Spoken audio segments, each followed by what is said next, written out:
종합제 TV 시청자 여러분 안녕하십니까. 2019년 4월 3일 오후 5시입니다. 저는 공군 사병 출신인데 1967년에 입대를 했습니다. 레이더 사이트에서 근무를 했는데 김신조가 내려오는 바람에 복무기간이 4개월 늘어서 3년 4개월을 했습니다. 제가 공군에 들어가서 제일 먼저 본 구호가 완전 무결이었습니다.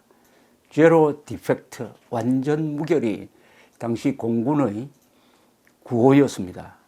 이 비행기라는 것은 수백만 개의 부품으로 조립된 기계인데 여기에 부품 하나만 고장이 나도 사고가 터집니다. 사고가 터지면은 몰살로 가는 경우가 여객 기의 경우에는 있죠. 그래서 비행기는 통계상으로는 가장 안전한 교통수단이지만은 우리 사람들의 뇌리에는 아주 좀 비행기를 탈 때마다 끄림칙하게 느껴지는 이유가 바로 그겁니다. 그것을 극복하기 위해서는 완전 무결해야 된다. 결함이 조금이라도 있으면 안 된다. 이런 완전 무결, 이런 걸 품질 관리라고 합니다. 이 품질 관리가 우리나라에서는 군대에서 발전돼 가지고 이게 기업으로 넘어가서 어쨌든 불량품이 적은 제대로 된 상품을 만들어야 된다. 그렇게 해야 해외 시장에서 팔 수가 있다. 이렇게 된 겁니다. 우리는 60대 초부터 수입 대체 정책을 쓰지 않고 수출 정책을 썼습니다. 수입 대체 정책은 수입품을 국산화한다는 정도에 끝나지만은 수출 입국 정책은 세계 시장에서 우리가 만든 물건을 판다. 그러면 이 정신 자세가 벌써 달라집니다. 내가 만든 손톱깎이, 내가 만든 볼펜이 뉴욕에서 팔리도록 하려면 어떻게 만들어야 되느냐. 그때부터 세계 글로벌 스탠다드에 맞는 제품을 만들게 되니까 우리는 어렵지만은 처음부터 60년대부터 결함이 없는 제품을 만들게 되어서 결국 오늘날의 세계 5대 공업국을 건설했습니다.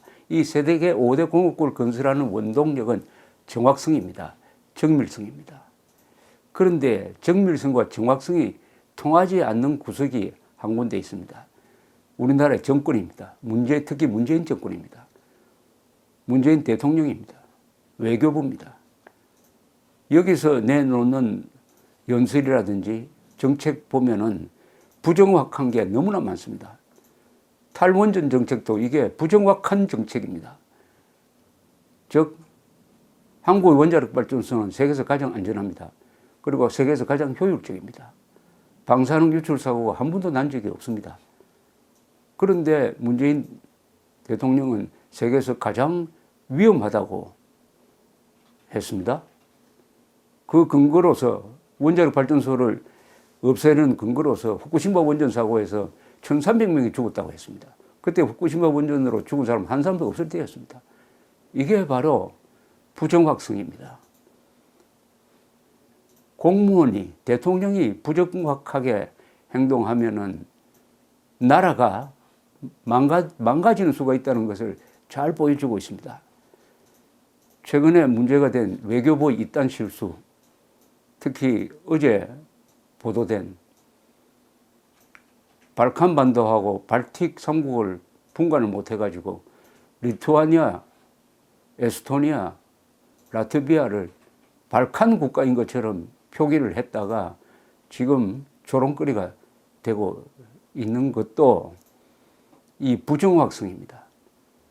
공무원들의 부정확성, 국가기관의 부정확성입니다.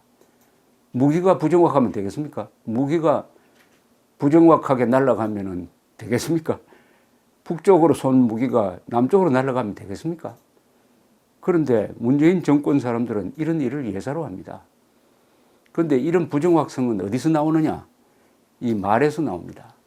한국어가 부정확한 문장으로 전락하고 말았습니다.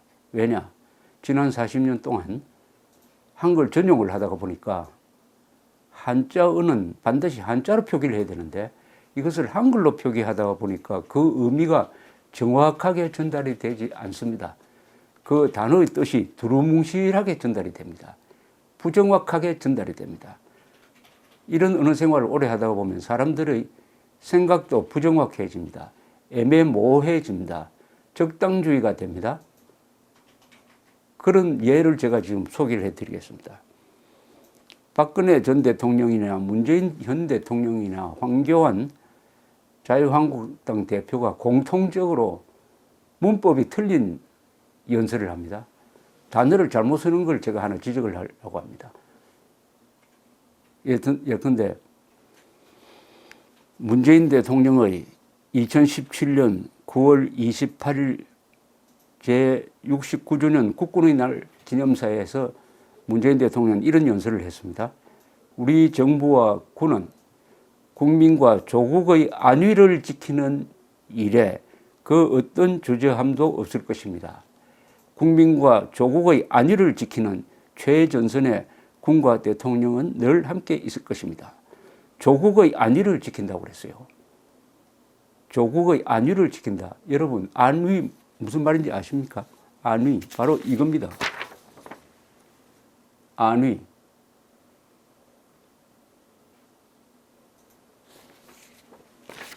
안위, 요 글자 그대로죠. 안위. 안전과 위험입니다. 안전과 위험을 합쳐서 안위라고 했습니다. 안전과 위험을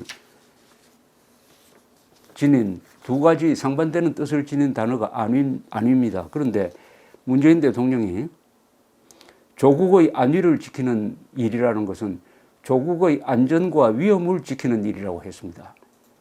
조국의 안전을 지킨다고 해야죠. 위험까지 지킬 필요가 뭐가 있습니까? 조국의 안전을 지키는 일에 이렇게 이야기해야 되는데 안위를 지키는 일에 라고 함으로써 의미가 통하지 않게 되어버렸습니다. 혼돈이 왔습니다. 조국의 안위를 이 한 문장에, 이 짧은 문장에 문단에 두 개가 나옵니다. 뿐만 아닙니다. 2017년에 합동참모본부를 순시한 자리에서 문재인 대통령은 국가 안위라는 본연의 임무에 매진해 주셔서 매우 든든합니다. 아니, 국가 안위라고요? 국가 안위가 국군의 본연의 임무입니까? 국가 안전이죠. 위험이 임무가 될 수는 없는 거 아닙니까? 국가의 안전과 위험이 본연의 임무라 이렇게 하면 얼마나 우습습니까? 국가 안전이라는 이라고 써야 될 텐데 국가 안위라고 썼습니다. 그 뒤에 또 나옵니다. 지금 이 순간에도 국내외 안보 현장에서 국가 안위를 위하여, 이거 틀렸습니다. 국가 안전을 위하여라고 해야 됩니다. 숭고한 사명을 다하는 군 지휘관들과 장병 여러분들에게 국군 장병 모두 대한민국의 안위와 국민 안전을 위해, 이거 틀렸습니다. 대한민국의 안전과 국민의 안전을 위해. 이것은 대한민국의 안전이라고 하면은 자연히 국민 안전이니까 대한민국의 안위와 국민 안전 이렇게 쓸 필요 없이 대한민국의 안전을 위해 이렇게 쓰면 됩니다. 그만큼 문장의 수준이 떨어졌다는 이야기입니다. 박근혜 전 대통령도 2015년 8월 15일 경축사에서 이렇게 이야기를 했습니다. 정부는 우리 국민의 안위를 위협하는 북한의 어떠한 도발에도 단호히 대응할 것입니다. 이거 틀렸습니다. 국민의 안전을 위협하는 거죠. 국민의 안전과 위험을 위협하는, 이 말이 됩니까, 이게? 또 이렇게 대통령 후보 새누리당 대통령 후보 수락 연설에서도 박근혜 씨는 저 박근혜 우리의 주권을 훼손하거나 우리의 안위를 위협하는 어떤 행위도 용납하지 않을 것입니다. 안전을 위협하는 이죠. 이렇게 쓰면 맞습니다. 국가 최고 지도자의 건강은 한 나라의 안위와 직결된다. 이것은 정확하게 쓴 겁니다. 그런데 황교안 자유한국당 대표도 잘못 씁니다. 이 안전인과 안위를 구분을 해서 쓰지 않습니다. 예컨대 2016년 12월 9일 담화가 있습니다. 황교안 대통령 권한대행이 박근혜 탄핵 소추안 통과에 대한 대국민 담화를 발표하는데 이런 대목이 있습니다. 무엇보다 정부는 굳건한 안보 태세를 유지하겠습니다. 북한은 올해도 핵실험과 미사일 도발을 계속 이어나가며 고도화하고 있습니다. 정부는 빈틈없는 국방태세를 유지하는 한편 국제사회와의 긴밀한 공조를 통해서 북핵 문제에 철저히 대응해 나갈 것입니다. 국가의 안위를 지키는 데 총력을 기울이겠습니다. 국가의 안전을 지키는 거죠. 국가의 안전. 그리고 지난 3월 14일 한국당 세미나 발언에서 황교안 대표는 이렇게 발언한 걸로 되어 있습니다. 우리 정부는 그동안 북한의 비핵화 주장을 맹신하면서 우리 국민들은 물론 미국과 국제사회에 대해 북한 보증인 노릇을 해왔습니다. 더 이상 이 정권의 손에 우리 국민의 안위와 나라의 미래를 맡길 수 없다는 국민들의 불안과 우려도 확산되고 있습니다. 이것이 또 잘못된 겁니다. 국민의 안전과 나라의 미래를 맡길 수 없다. 이렇게 해야죠. 국민의 안전과 위험과 나라의 미래를 맡길 수 없다. 이렇게 되면은 말이 안 되죠. 왜 그러면 안전이라고 쓰면 될 걸 안위라고 쓰느냐. 이렇게 생각할 겁니다. 안위라고 쓰면 뭐 좀 품격이 있어 보인다. 근사하게 보인다고 생각하는 것 같아요. 안위라고 쓰면 뭔가 좀 고상하게 보인다. 천만의 말씀입니다. 안위는 안전과 위험입니다. 위험을 같이 쓰는 말이라는 걸. 그런데 이왕 나왔으니 말씀입니다만은 이 공직자들의 말에 또는 언론 보도에서 잘 틀리고 있는 게 또 있습니다. 안위 다음에 등극이란 말이 있습니다. 등극. 그리고 금도라는 말이 있습니다. 한자로 쓰면 이렇습니다.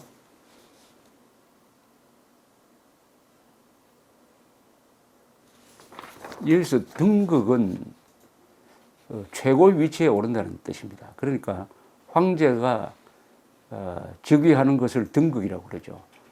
등극. 그리고 챔피언이 되는 것도 등극입니다. 한 자리입니다. 한 자리. 그리고 2등 하던 사람이 1등 자리에 오는 것이 등극입니다. 그런데 요새 언론에 쓰는 거 보면은 중국이 GDP 기준으로 제2의 경제 대국으로 등극했다고 합니다.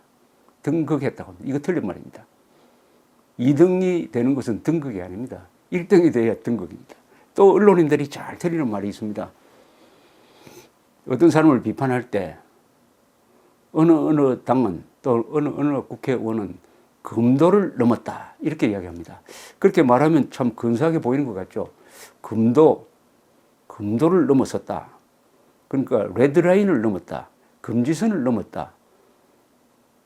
라고 이해를 할 텐데 그거 틀린 말입니다.